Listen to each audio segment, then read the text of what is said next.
Untuk soal yang kedua, bagaimana kalau saya tidak sholat malam karena memang bisa jadi sakit atau ketiduran, qadarullah begitu kan.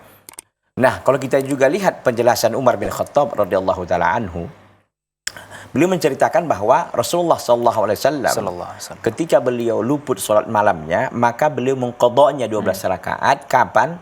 Mulai dari subuh, artinya waktu-waktu dilarang itu sudah selesai ya. Artinya sudah sampai matahari terbit dan sudah terbit sampai terangkat penggalahan dalam pengertian 15 menit dari waktu dia terbit. Udah begitu, itu diqadha 12 rakaat sebelum zuhur.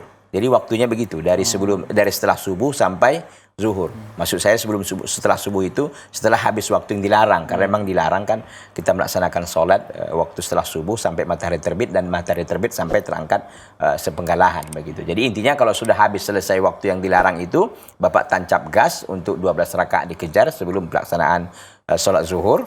Itu adalah cara untuk mengqadha sholat malam yang tertinggal karena sakitkah atau karena kelelahankah atau karena ketiduran. Wallahu taala a'lam.